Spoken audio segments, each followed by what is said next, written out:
Bonjour, bienvenue à vous tous. Nous sommes à l'Institut du monde arabe sur cette magnifique terrasse qui vous permet de découvrir Paris. Il fait beau, nous sommes ravis. C'est la fin du mois de mai et nous allons parler pour 200 millions de critiques, évidemment, de l'ensemble de l'actualité culturelle avec mes petits camarades. Voici le sommaire. Auteur de BD à succès traduite dans le monde entier, également cinéaste, Enki Bilal est définitivement adoubé cette année comme artiste contemporain à la Biennale d'Art de Venise. Enki Bilal sait-il tout faire? C'est une des questions du jour. Yann Moix signe un nouveau roman, Une simple lettre d'amour, avec ce bandeau explicite « Les hommes ne savent pas aimer ». L'occasion de parler de la plus ancienne source d'inspiration de la littérature, l'amour, avec une interrogation, est-ce que l'amour est toujours vendeur ou le sexe l'a-t-il remplacé?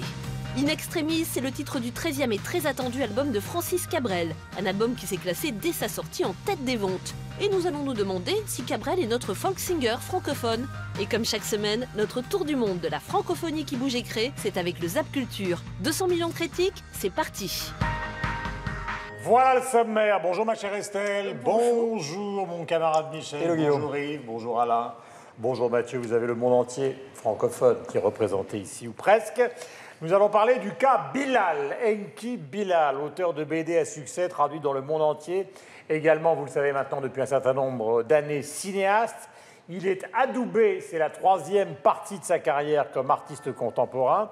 On le retrouve dans plusieurs biennales qui se tiennent jusqu'au mois d'août prochain, notamment la célèbre biennale de Venise, là où il y a la lagune. Donc nous parlons d'Enki Bilal juste après ce sujet. Enki Bilal, vous êtes un des grands maîtres de ce 7e art, mais aujourd'hui vous en dépassez toutes les frontières. Les premiers récits très politiques de votre œuvre, aujourd'hui vous avez dépassé cela. Vous dites qu'il faut aller ailleurs, peut-être dans une sorte de poésie. Moi effectivement, j'ai énormément parlé de pouvoir, de dictature, de manipulation, en fait tout ce qui a constitué l'histoire du XXe siècle. Aujourd'hui, je considère depuis déjà un certain nombre d'années que le politique est perdu. Le politique est en manque de, comment dire, de ressort. Donc le politique a besoin de se régénérer, je ne sais pas s'il y arrivera. De nouvelles formes de pouvoir vont finir par s'imposer. Moi j'espère que ce sera un pouvoir plutôt universel, planétaire. J'espère que l'humanité ne disparaîtra pas. Moi, je souhaite que l'humanisme revienne, que ce soit un peu comment dire, le terme phare du XXIe siècle. Le cas Bilal qui se jette à l'eau. Boum, boum. Yves. Je le connais bien, Enki, puisque c'est un ami. C'est un ami de... Ça commence mal. Je pense qu'on peut y aller. Hein. Moi, je connais bien Mathieu, c'est un ami. Mais vous êtes des amis aussi, c'est simplement que vos planches se vendent moins cher. Pour le moment. Beaucoup moins cher. Voilà. Je pense que vous êtes de moins bons avant-centres également que Enki Bilal, qui en bonne ex-yougoslave et serbe de Paris aime évidemment et pratique remarquablement le football. Mais c'est approché par l'Étoile Rouge de Belgrade quand il était gamin, c'est ça, hein? Ah ben, en tous les cas, c'était un supporter fervent de l'Étoile Rouge de Belgrade. Et je crains qu'on ne s'égare dès le début de cette émission. Et du football yougoslave. C'est un fan de Gérard Manset aussi, qui avait dessiné pour nous la pochette de l'album hommage Route Manset, maintes fois réédité. Mais ben, surtout, Enki Bilal, je pense que sa particularité, c'est que dans le monde de la bande dessinée, après avoir connu les comics américains, après avoir eu la ligne claire de Hergé, après avoir eu le côté western, pictural, qui était celui notamment des dessinateurs de Blueberry, hein, Jean Giraud, c'est le stade d'après et c'est vraisemblablement celui de tous les dessinateurs dont le talent se rapproche le plus de la peinture, parce qu'il joue énormément sur les couleurs, il joue sur la fluidité des formes, il joue sur l'étrangeté aussi de ces personnages qui sont à la fois humains, mais qui sont non pas du tout extraterrestres, mais ils sont d'une certaine façon ultra humains.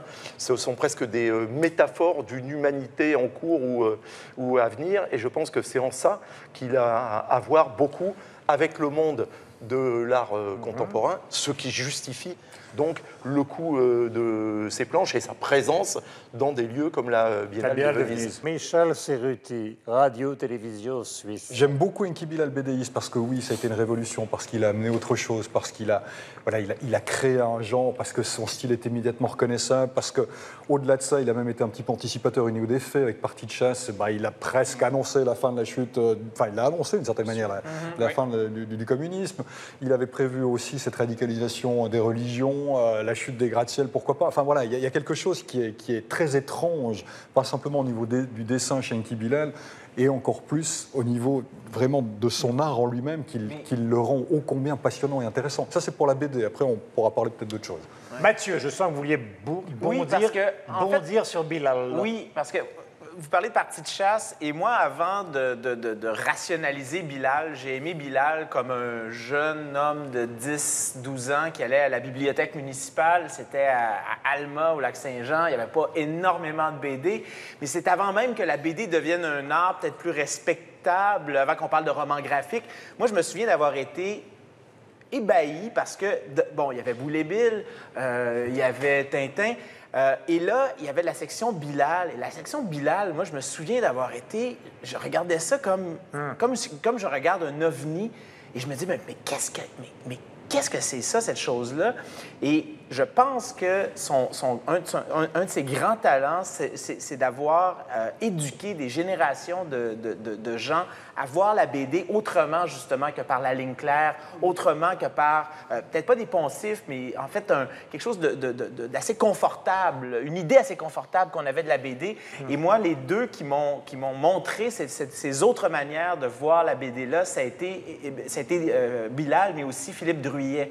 Alors moi, je le place dans ces grands-là qui font sortir la BD de la case, qui nous font redécouvrir un genre. Et moi, avant même de connaître ce qu'était la théorie de la BD, j'étais vraiment fasciné par ce que Bilal en faisait. Ouais, c'est vrai que j'ai eu la même fascination avec la trilogie Nicopole, avec La Femme Piège, qui après a été jouée par Linda Hardy. Je trouve que ce qui est intéressant avec Bilal, c'est qu'il y a ce côté visuel extrêmement fort et qui change. C'est vrai qu'il est en rupture avec d'autres auteurs de BD. Et aussi toutes ces questions qu'il pose. Alors peut-être qu'on ne comprend pas quand on a 10-12 ans, mais il y a cette vision du futur. Et après, quand on se plonge plus âgé dans ces BD, on se rend compte de tout cet univers futuriste, toutes ces questions de géopolitique, le fait qu'il vienne de Yougoslavie, on le ressent, on le perçoit dans ces luttes intestines au sein des différents personnages. La vision du monde aussi s'inquiète beaucoup de l'écologie, de l'environnement, et ça c'est une constante, et c'est encore le cas aujourd'hui.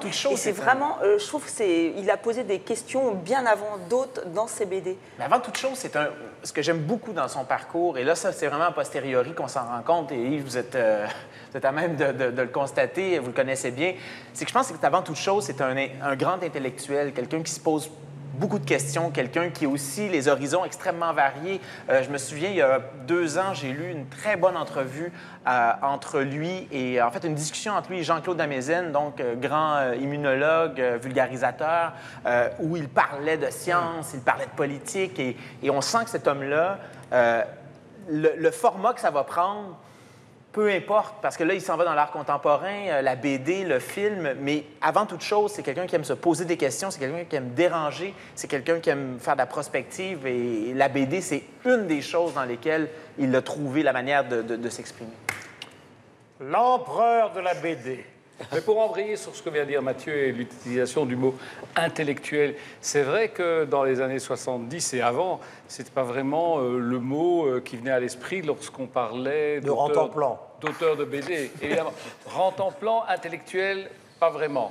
Même si certains qui se prennent pour des intellectuels sont en général des Rantanplan. Non plus. Hein. Voilà, professeur Tournesol peut-être. Mais bon, dans les années 70, hein, le Vaisseau de pierre, qui est le début de sa collaboration des histoires fantastiques avec Christin, il ne faut pas l'oublier quand même, parce que je pense qu'il a joué quand même un rôle essentiel dans cette mutation. Au début. C'est vraiment ce qui marque l'arrivée de la BD adulte, entre guillemets, et sans connotation. Donc on est vraiment passé à ce moment-là à une BD qui finalement s'adressait au public qui avait un peu vieilli et qui ne pouvait plus se satisfaire simplement de Boulet Bill et qui demandait quelque chose d'autre. Mais c'est ça qui a aussi donné ces lettres de noblesse, ou en tout cas une reconnaissance plus globale à la bande dessinée. C'est vraiment devenu à ce moment-là vous êtes tous le très 9e art. Il n'y a pas un ennemi de Bilal. Non, on parle que de BD. Non, mais ce que je Guillaume, trouve... alors pardon, Oui. c'est très difficile parce que... Vous ne m'avez pas encore entendu. Non mais, parce que vous, Mathieu et Alain disent intellectuel. Mais c'est pas parce qu'on est intelligent, et pour le coup, Enki est extrêmement intelligent et concerné par l'avenir de l'humanité, de la planète, etc.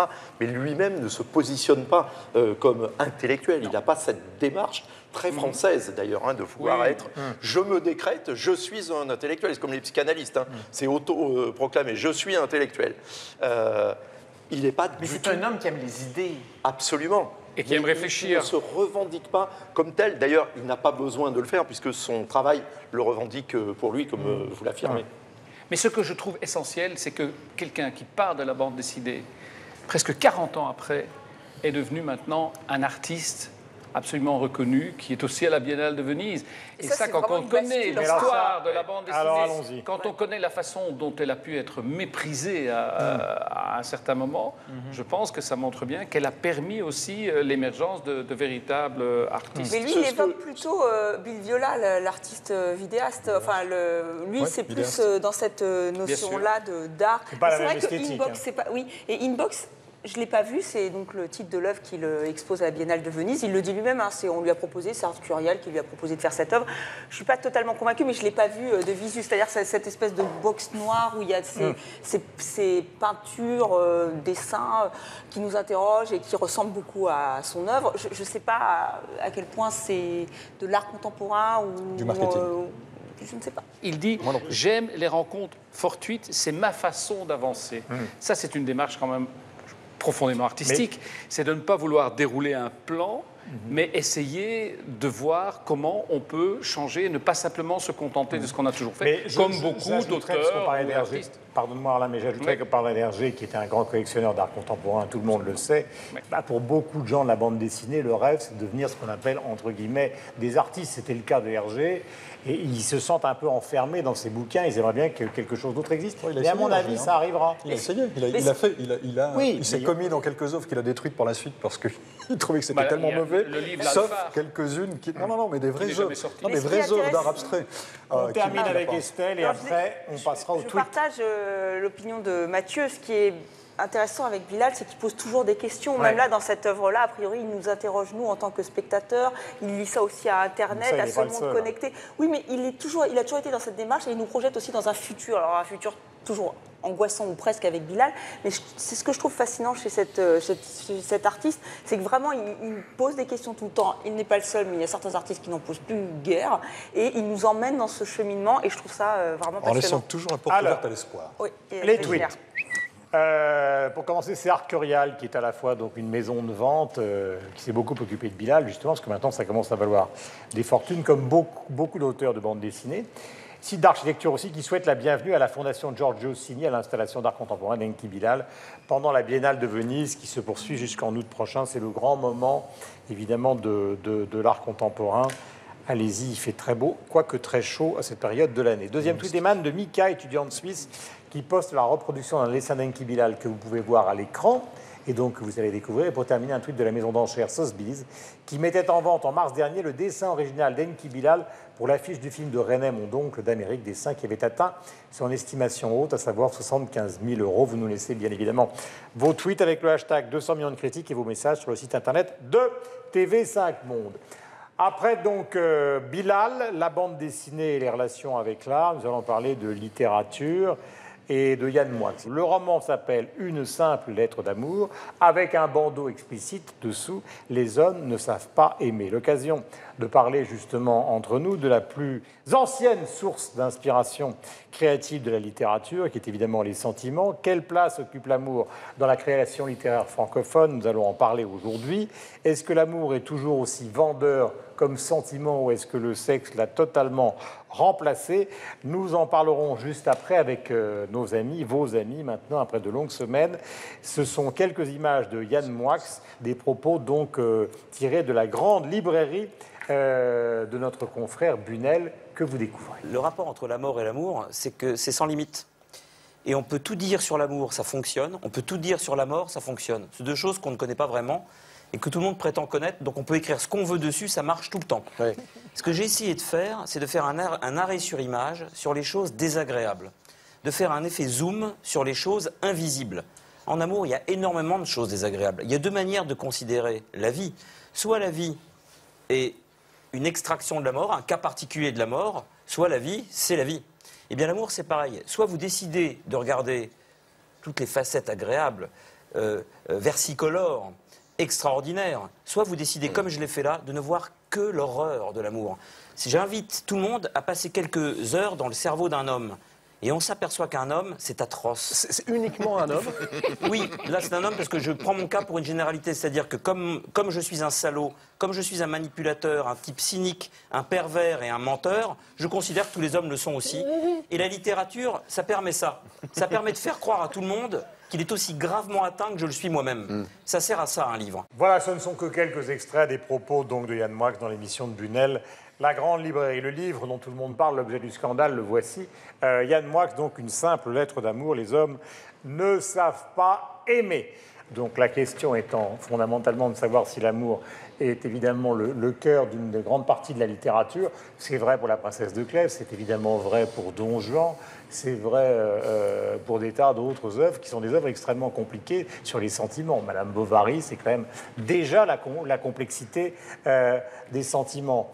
Mais est-ce qu'on est dans l'amour, fut-il complexe, ou est-ce qu'on est dans la sexualité marketing d'aujourd'hui? Non, et Guillaume, fondamentalement, et au-delà du talent et de l'écriture de Yann Moix, les mécaniques ou les mécanismes qui l'expliquent, c'est tout simplement ceux qui ont permis, d'une part, à l'humanité de survivre jusque-là, d'atteindre au milieu du 19e siècle sa masse critique, c'est-à-dire la nécessité physiologique pour le mâle de l'espèce de franchir la barrière génétique, que si possible, sa lignée aille le plus loin possible. Et donc la conjugaison de cette nécessité déterministe plus de l'angoisse, ben si, ça conduit au comportement que décrit très bien Yann Moix dans ce livre. Vous êtes anti-bretonien au sens de l'amour fou, par exemple, d'André Breton. Ben, Déjà, c'est l'amour fou. C'est une magnifique utopie, mais ça n'a rien à voir avec la réalité pragmatique. Quand il y a une phrase que j'adore, c'est il dit dès qu'une femme aime un homme, elle fabrique un infidèle. Donc c'est très joli, ça. Oui, je ne sais pas s'il a... Je pense qu'il a un petit peu raison, Yann Moix. Non, si c'est vous qui le dites. Écoutez, je ne sais pas. Moi, j'ai appris beaucoup de choses sur les hommes. Non, mais je trouve que le livre, en tout cas, est intéressant. C'est d'abord un objet littéraire avant d'être un objet de discussion autour de l'amour. Tous les écrivains sont interrogés sur l'amour, l'utopie, et il reprend toutes ces thématiques et il arrive à en faire un objet littéraire intéressant. Et je trouve ça... Alors, on peut finalement le confier à tous les hommes et sans doute aussi toutes les femmes. On peut le lire en s'arrêtant n'importe où. Et c'est vrai qu'on a envie de s'arrêter, de réfléchir sur certaines phrases, certains passages. On a l'impression de lire des versets. Parce qu'il y a tant de choses qui méritent réflexion, nous renvoient à nos expériences, nos vies, les choses qu'on ne sait peut-être pas avouer, ou au contraire qu'on se dit trop souvent. Je trouve que c'est extrêmement riche de ce point de vue-là, mais heureusement que c'est court, parce que sinon ça s'épuiserait rapidement.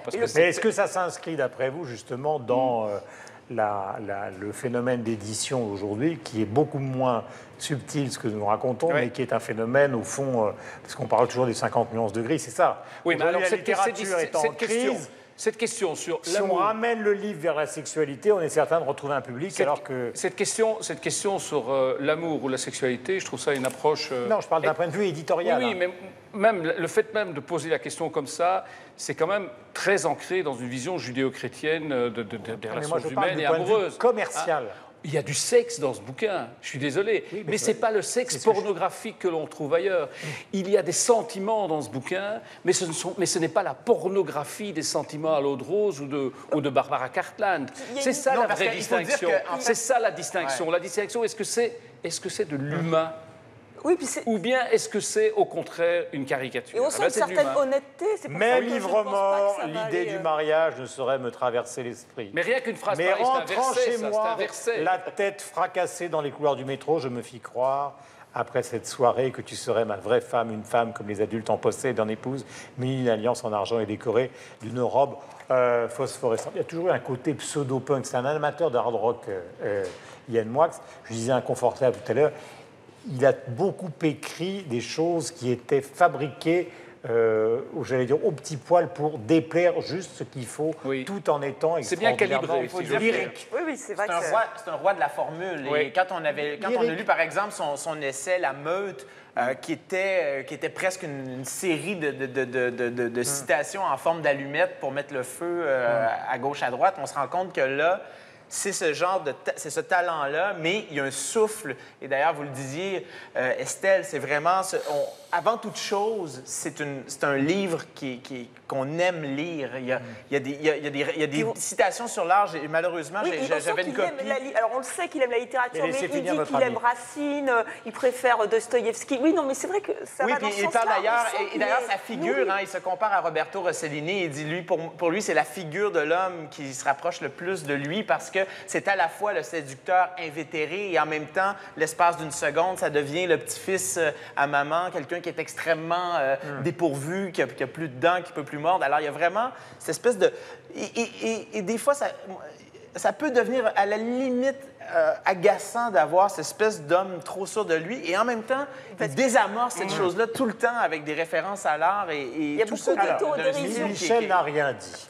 Non, parce que moi, je vous écoute et j'ai pas du tout eu la même perception que vous concernant ce livre. Moi, c'est un livre qui m'est tombé des mains. Je trouve que, alors vraiment, je l'ai lu jusqu'au bout. J'ai trouvé que 142 pages, c'était déjà beaucoup trop. Ça aurait pu être résumé en 15. Ça aurait pu être. Non, parce que j'ai trouvé une mauvaise foi. Pas de mauvaise foi. Je m'explique après. Je trouve que ça aurait pu être résumé en 15 pages.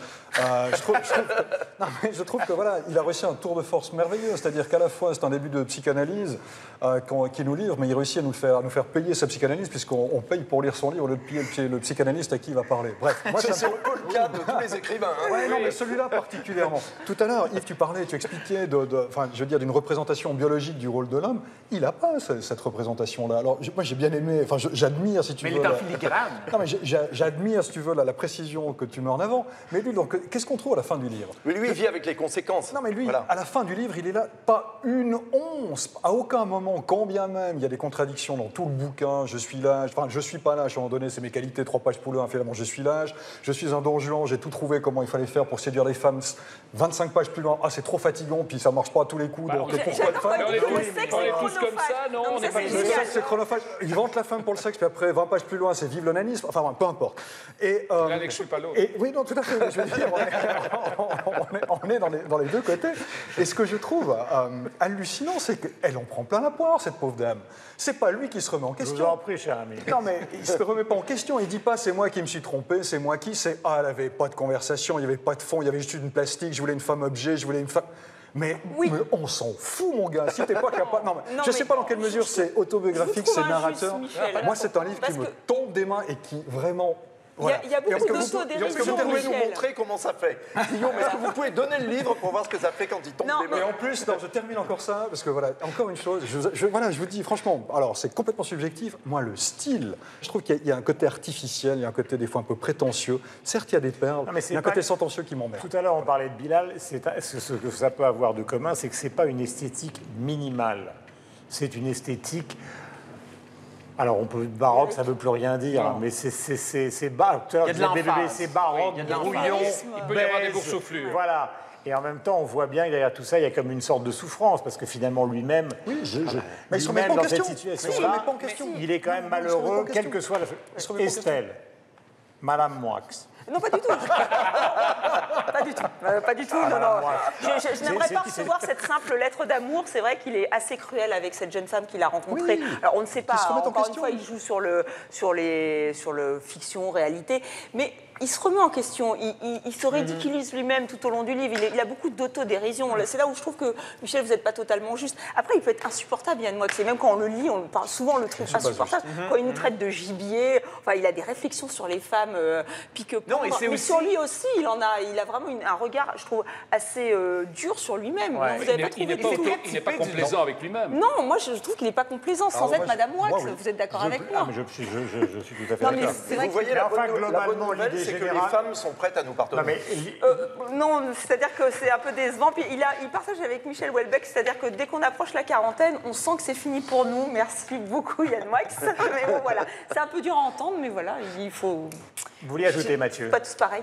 En fait, je pense que c'est très typé aussi d'une génération d'hommes. Tantôt, je disais que, bon, il y a quelque chose... Gros. Pardon? 50 ans, en gros. Oui, c'est ça, mais c'est vrai que dans ce qui est énervant dans son truc, c'est qu'il y a quelque chose de prédateur, il y a quelque chose où on se complaît aussi dans cette espèce de frénésie-là. Et c'est vrai que, Michel, c'est un reproche qu'on peut lui faire, c'est cette espèce de complaisance là-dedans, mais heureusement, il est sauvé par le style. Il y a des passages sur l'art qui sont magnifiques. Je n'ai pas votre mémoire, je ne peux pas vous dire à la page 22, 46. mais il y a des passages sur l'art qui sont extrêmement bien écrits. C'est vraiment il y a vraiment des perles dans ce livre-là. Je suis même d'accord. si le personnage lui-même, j'avoue, à un moment donné, on a le goût de l'asseoir et Je suis de donner une d'accord. coupe de baffe. Je suis d'accord. Il y a des passages qui sont assez brillamment écrits, mais je trouve... C'est vrai, voilà, j'avoue. Il y a des passages qui me touchent, qui sont assez brillamment écrits. C'est des choses qui sont plutôt généralistes.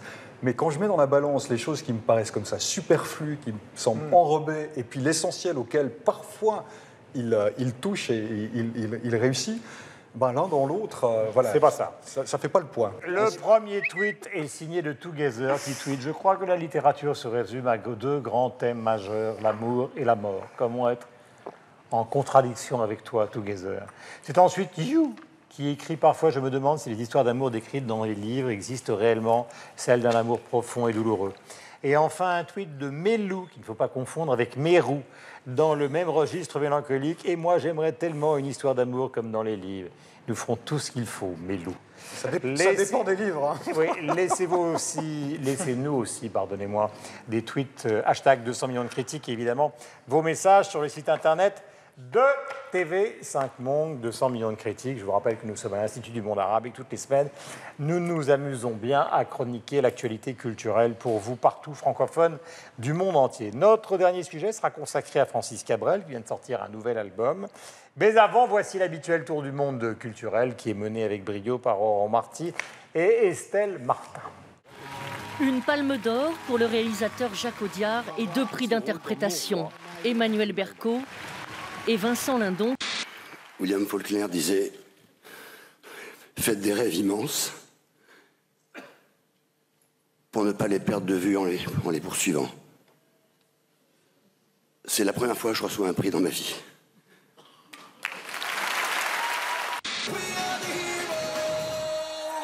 Heroes. Et les héros hier soir, c'était les Suédois. J'ai toujours rêvé de l'Eurovision et maintenant je suis là et j'ai même gagné. C'est complètement fou. C'est la 6e fois que la Suède remporte l'Eurovision. Il y a 40 ans, c'était un certain groupe dénommé ABBA.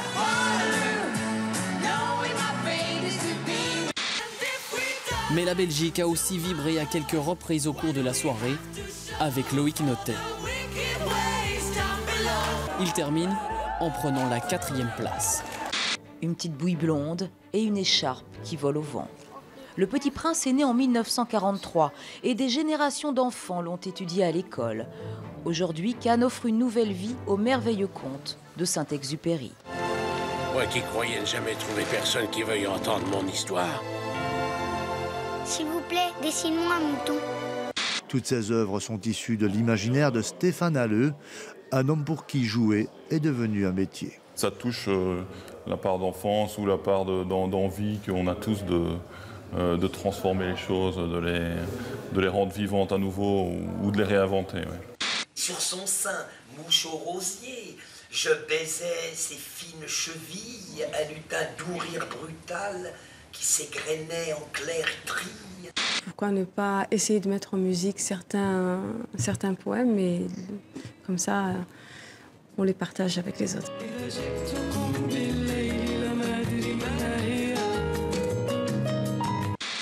De l'encre sur le papier, le dialogue du noir et du blanc, une infinité de nuances de gris, une impression de mouvement. Un dessin simple, cursif, des traits épurés. Le Genevois est un touche-à-tout qui aime varier les styles de ses histoires, imaginant par exemple l'enfance des grands artistes comme Giuseppe Arcimboldo, ce peintre de portraits fruités, ou encore Léonard de Vinci et son homme de Vitruve. Jean Zay, Geneviève de Gaulle-Antoniose, Pierre Brossolette, Germaine Tillon. 4 destins, 4 dessins dont l'auteur vérifie le rendu sur place. Plus de 2000 ans d'histoire. déjà endommagé par les combats. Ce trésor de l'humanité va-t-il résister à la folie destructrice du groupe État islamique? Toute destruction à Palmyre serait non seulement un crime de guerre, mais une énorme perte pour l'humanité. Donc c'est un historien québécois qui est en train de perdre la mémoire. C'est effrayant. Il participe à une société dont la devise est « Je me souviens ». Quelle est la force de l'avenir si on se souvient de rien? Pas trop longtemps. Sinon, je te reconnaîtrai peut-être pas quand tu vas revenir. In Extremis, c'est le titre du 13e album et très attendu album de Francis Cabrel, que voici. Le jeune homme ne vieillit pas, même s'il a dépassé allègrement donc, les 60 ans. Un album qui s'est classé dès sa sortie en tête des ventes. C'est le cas, hein, pratiquement à chaque fois avec Cabrel. Il disparaît pendant des mois, on ne le voit plus, pas de télévision, pas de radio. Et hop, il ressort et tout fonctionne. Est-il notre folk singer francophone? C'est une des questions que nous nous poserons dans un instant, juste après quelques notes de Francis Cabrel, ce qui est tout à fait logique, puisque nous parlons de musique, autant l'écouter. Voilà 7 ans qu'on attendait le nouveau Cabrel. Le temps a passé, l'auteur-compositeur en a même fait une chanson. Y a quelqu'un d'autre dans ta glace, entre les potions et les crèmes, tous les petits pots qui s'entassent, tu vois, le temps est passé quand même. On est tellement bien ici, on va tout faire comme si on était parti pour rester. Francis Cabrel, fidèle à lui-même, n'a jamais varié, toujours les mêmes valeurs en bandoulière. C'est une des raisons de la fidélité des gens à mon égard. C'est-à-dire, j'ai jamais triché, j'ai toujours dit ce que je pensais, de façon assez franche. Le temps passe, je le dis aussi, je vieillis, je le dis, voilà. Pour rencontrer son public, Cabrel, le taiseux, a fait le voyage de Rennes, où ils étaient une centaine à entendre l'album en avant-première. Et quand un grand timide rencontre des amateurs impatients, l'émotion est toujours là. Merci. Je suis un petit peu intimidée, mais ça va aller. Mais moi aussi. On avait acheté son premier album, hein. On avait l'échoué jusque-là. On a déjà nos places. Hein. Vous avez le 10 février à Rennes. Dès que j'ai vu que c'était sorti, j'ai pris mes places. Je suis au premier rang. Il reste une place ou pas? Oui, là. Et les fans s'y retrouvent. Cabrel, l'humaniste, chante toujours la fraternité, le respect et l'amour. Tes merveilleux labyrinthes et tes mystérieuses plaintes à chaque amour que nous ferons. Bon, je ne vous chanterai pas Petite Marie et le reste. Francis Cabrel in extremis. Voici l'album. Pour une fois, commençons par l'extérieur de l'Hexagone, par exemple. Est-ce que ça a un sens pour vous, Cabrel, Mathieu? Soyez franc. Oui, en fait, je ne suis pas du tout le public cible de Francis Cabrel, sauf que, évidemment, on le suit par la force des choses depuis longtemps parce qu'il est partout, même au Québec. C'est quand même une star. C'est quelqu'un qui a des liens très forts aussi avec le Québec. Il faut le dire qu'il a toujours... D'ailleurs, il l'a déjà dit en entrevue, à cause de son accent, évidemment, on l'a toujours pris pour un provincial, entre guillemets. Sud-ouest, accent du sud-ouest. L'accent du sud-ouest, c'est là d'où il vient. Et donc, il s'est toujours senti un lien très fort avec le Québec, entre autres à cause de ça. Donc, il se sent bien au Québec. Il y a des liens. Il aime beaucoup la musique country. Ben oui. D'ailleurs, il a une guitare d'un des chanteurs country les plus mythiques de l'histoire du Québec, Willie Lamotte. Il a acheté sa guitare. C'est quelqu'un qui, donc, aime beaucoup la musique américaine. Et même si je ne suis pas fan de sa musique... Mais quel est le bémol? Ben, en fait, le bémol, c'est que moi, je ne suis pas un fan de la variété en général, mais cette variété telle qu'il l'a fait bien. Il intègre des influences qui sont extrêmement diversifiées. C'est quelqu'un qui a repris d'ailleurs des chansons américaines, souvent en version française. L'aspect blues, évidemment, quand on suit sa carrière, c'est vraiment très présent. Et c'est aussi quelqu'un qui est très honnête. Il y a une espèce de franc-parler. Il y a quelque chose chez Cabrel qui est très...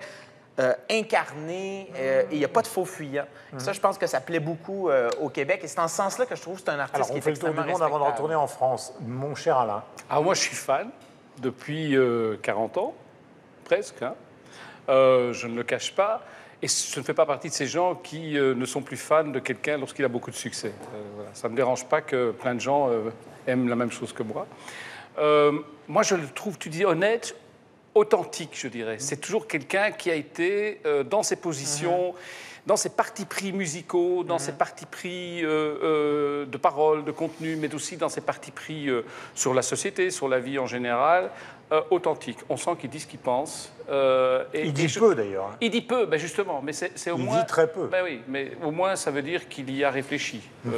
On pourrait peut-être un peu tous s'en inspirer à certains moments. Je parle aussi pour moi.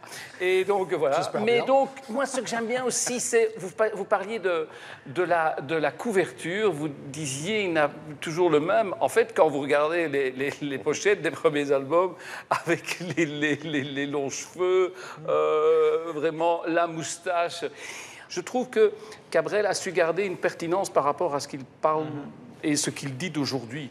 La différence, c'est que cette vision, cette philosophie un peu hippie, on va changer le monde, aujourd'hui cède davantage la place à une certaine désillusion, voire un certain désarroi devant l'évolution du monde. Mais c'est aussi l'histoire d'une génération et c'est l'histoire des gens de cette génération-là. Alors, juste une chose concernant la photo de couverture. Alors, il y a quand même une différence par rapport à tous les autres albums. Ça me revient à l'esprit maintenant. C'est la première fois qu'il regarde l'objectif. Exact. Alors que par le passé, c'était chaque fois un regard à gauche, à droite, devant, derrière, mais jamais de face. Voilà, ce qui explique ce que lui expliquait, parce qu'on lui a posé la question. C'était peut-être aussi parce que... Il sent aussi la fin. Oui, parce que les propos sont peut-être plus graves sur cet album que sur les précédents, plus sombres. Et c'était sa volonté de rendre conscient de ça. Maintenant, Cabrel, évidemment, en Suisse, alors je le dis et je le redis comme à chaque émission, une bonne partie de tout ce qui est art ou influence artistique ou culturelle française sème au-delà de la frontière suisse. On partage les mêmes intérêts culturels. Donc Cabrel est autant une star de l'autre côté de la frontière en Suisse qu'il l'est de ce côté-ci de la frontière. Je pense que ce qui est intéressant pour un artiste comme celui-là, qui n'est pas un artiste non plus que moi j'ai forcément beaucoup écouté, quand bien même il pourrait me correspondre au niveau du personnage, alors là c'est éminemment subjectif, quand bien même aussi la relative simplicité de sa musique ne l'est pas, pour avoir discuté avec des musiciens tous m'ont garanti sur facture que c'était très complexe au niveau de sa musique, même si ça paraît très simple. Ça, de ce point de vue-là, il est un peu dans la lignée de Brassens. C'est-à-dire qu'on a toujours l'impression que c'est la même chose, ça ne l'est jamais. C'est exactement. Et voilà, c'est un artiste qui est véritablement intéressant de ces deux choses-là, en tout cas pour moi. Mais ce que je trouve vraiment intéressant le concernant, c'est un peu ce qu'expliquait, ce que tu expliquais toi, Alain. C'est-à-dire qu'on a un paquet complet avec ce type-là. Et surtout pour un chanteur qui nous parle de manière organique à travers sa voix, on peut s'identifier complètement à un bonhomme comme ça, de par la musique, de par sa façon de vivre, de par sa façon de chanter, de par les thèmes qu'il fait, la façon de s'exprimer. Enfin, voilà, authentique, honnête, moi je dirais sincère. Enfin, on a les mêmes adjectifs qui reviennent peu ou prou à l'esprit, et c'est ce que dégage ce type. Et en plus, il a une intelligence formidable, c'est-à-dire que lui-même est véritablement humble, je pense, quand il dit que souvent, la seule chose qu'il est capable de faire, c'est ressasser les mêmes thèmes dans la souffrance jusqu'à réussir. C'est pour ça qu'il fait peu d'albums. En sortir. En fait, en clair, c'est l'anti-showbiz. Oui, c'est ça. C'est exactement il a l'intelligence le contraire du showbiz. Il a l'intelligence de nous livrer aussi un album chaque 5 ans ou 7 ans, ce qui fait qu'on ne se lasse pas de lui et qu'on replonge dans cet univers, même si on le connaît déjà, avec un certain bonheur, parce que c'est une sorte de boussole. Cabrel est une boussole. Voilà. Et maintenant, je suis une sorte de Yann Moix m'approchant de ma maison. Mais tout en regardant Alain Gerlache. Méfie-toi, Estelle. La théorie du regard. Estelle. Oui, alors, moi, j'avoue que je ne suis pas une grande admiratrice de Cabrel. Voilà, il a coupé sa moustache.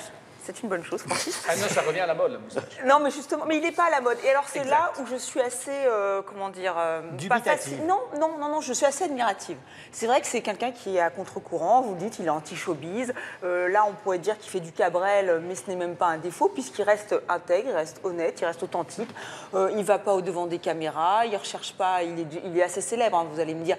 Pareil, il refuse d'aller sur les plateformes numériques, il assume son choix, ce qui ne l'empêche pas de vendre le démarrage a été tonitruant. Donc vraiment, moi, ce que je trouve impressionnant chez cet artiste, c'est qu'en plus, il défend la chanson française, il dit que oui, il pourrait s'amuser à chanter anglais. Bon, il reconnaît qu'avec son accent, c'est pas gagné d'avance, mais au moins, il défend... Il chante mieux en espagnol. Ouais. je veux bien le croire, même s'il est d'origine italienne.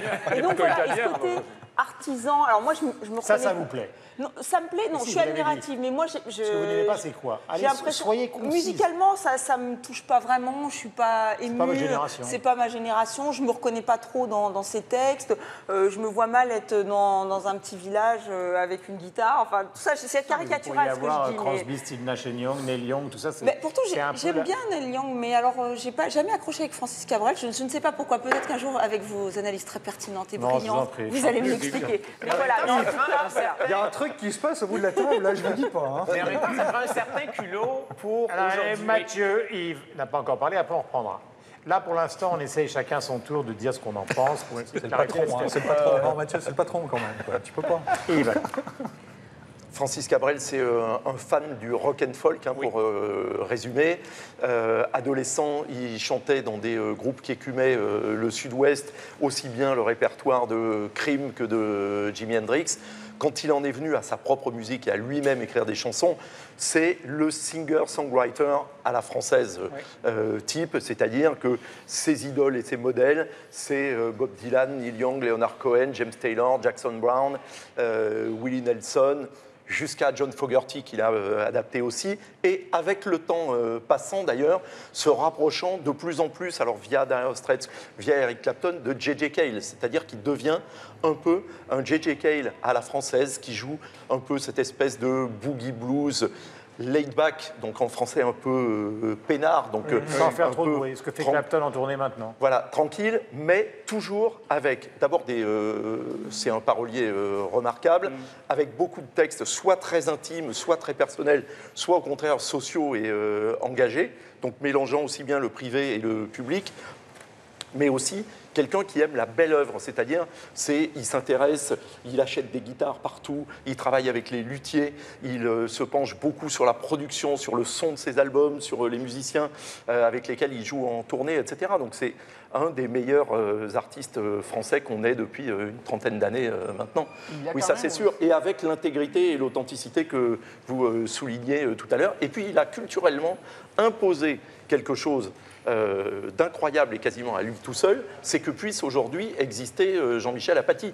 C'est-à-dire qu'avant Francis Cabrel, on se moquait de l'accent du Midi. Soit c'était les rugbymen du Stade Toulousain. Pierre Albaladejo. Voilà, Pierre Albaladejo. Salut Pierrot, si tu nous regardes. C'était Mireille Mathieu. Hein. Oui, j'ai gardé l'accent qu'on attrape en descendant du côté de Marseille. Elle ne s'est dit pas bonjour. Voilà. Ou c'était Pagnol. C'est un choix personnel. C'est pas gentil. C'est moche. C'est moche. Mais c'était caricatural. On était un pignouf quand on avait l'accent. Je peux vous le dire, moi, quand je suis arrivé de Saint-Tropez à Europe 1 il y a des années, j'avais l'accent du Midi. Il est où cet accent d'ailleurs ? C'était un... Je t'emmerde. Ah ben voilà, alors... Je te cague. Ah bon. T'es con. Mais c'était impossible à la radio d'avoir cet accent. Aujourd'hui, Jean-Michel Apathy, au contraire, tout le monde trouve que ça lui donne des caractéristiques, une personnalité, etc. Et ça, on le doit tous à Francis Cabrel. Donc Francis, tous les Occidents te remercient. Mathieu. Ce que je trouve aussi intéressant, c'est que, et d'ailleurs... Et ça, c'est le monde, c'est la vraie audace, une des vraies audaces de Cabrel, et par exemple, de se farcir d'une chanson christique sur cet album-là, qui s'intitule « Dans chaque cœur ».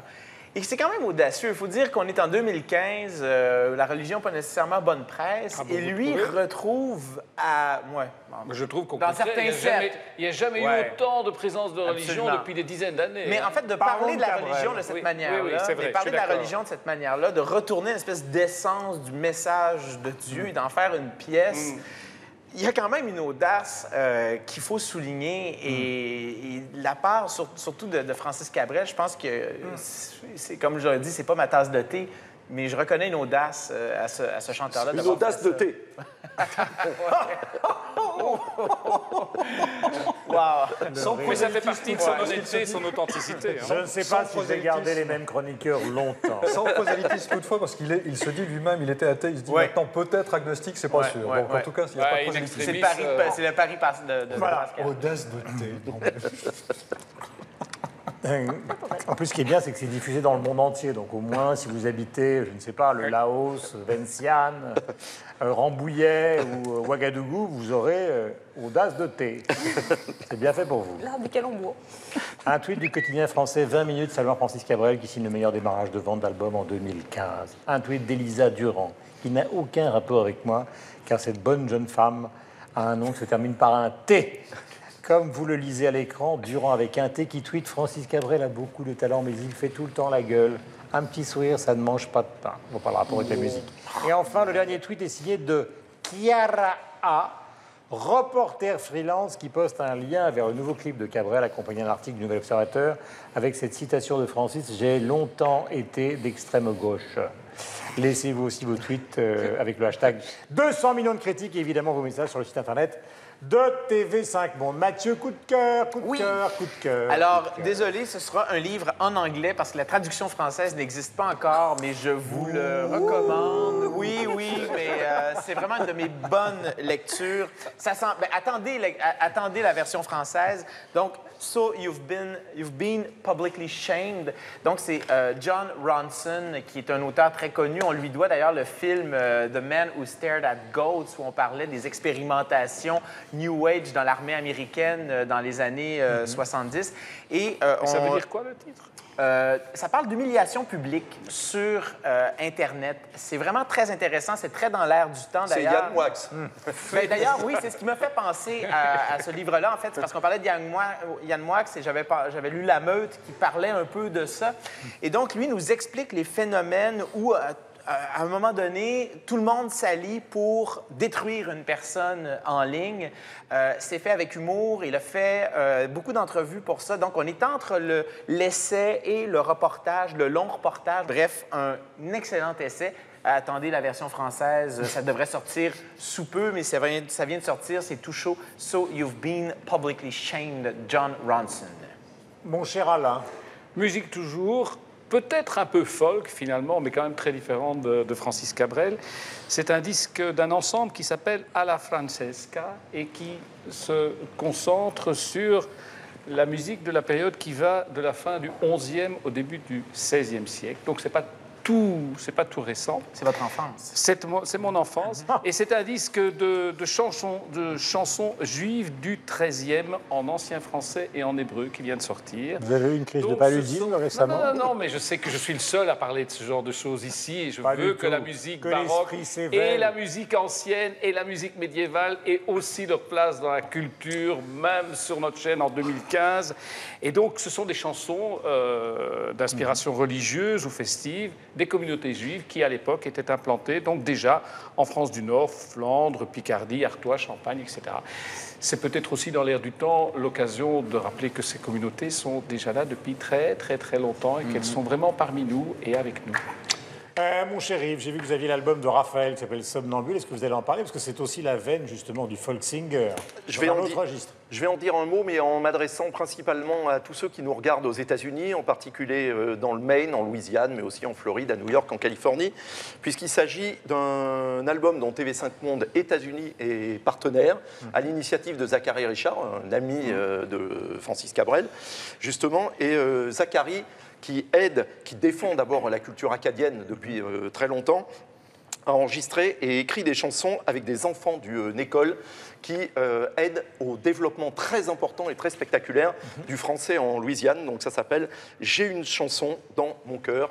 Et donc ça vient de sortir aux États-Unis avec TV5 Monde, ce qui me permet de vous rappeler le dernier album de Zachary Richard, excellent musicien acadien, très populaire au Québec, où il a une très grosse carrière, contrairement à ici où on le connaît surtout pour la chanson qui a été un succès par Julien Clerc, Travailler c'est trop dur.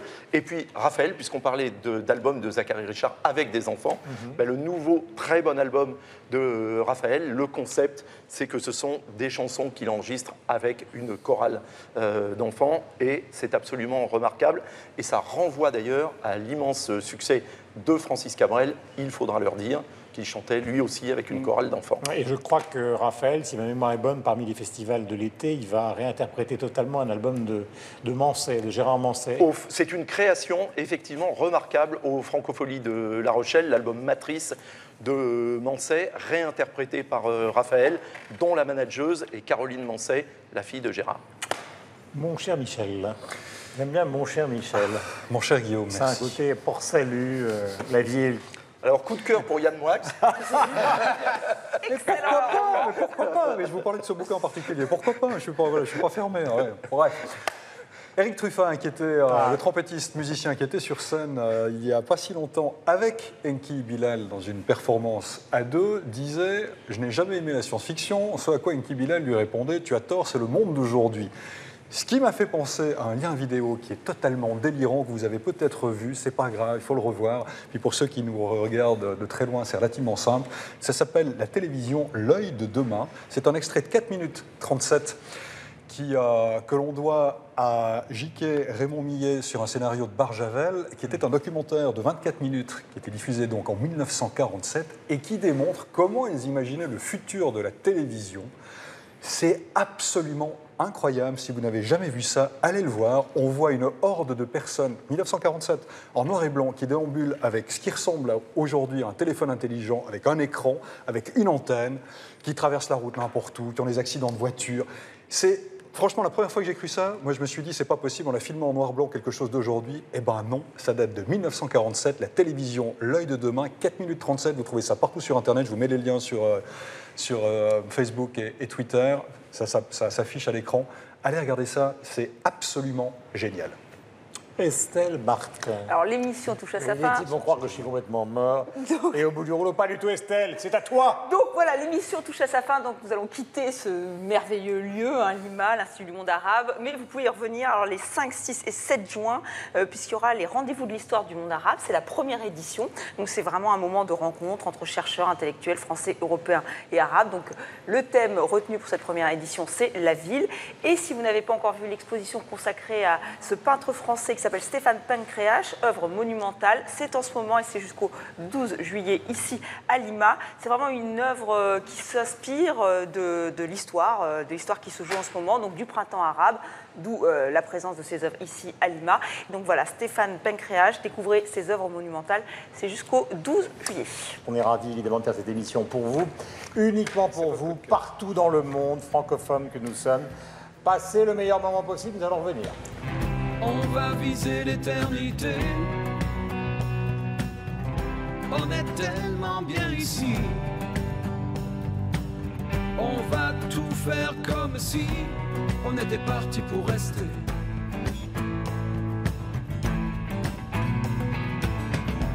Entre les chaos du parcours, les demi-tours, les impasses, les grandes nuits, les petits jours et tout ce qui raye la surface.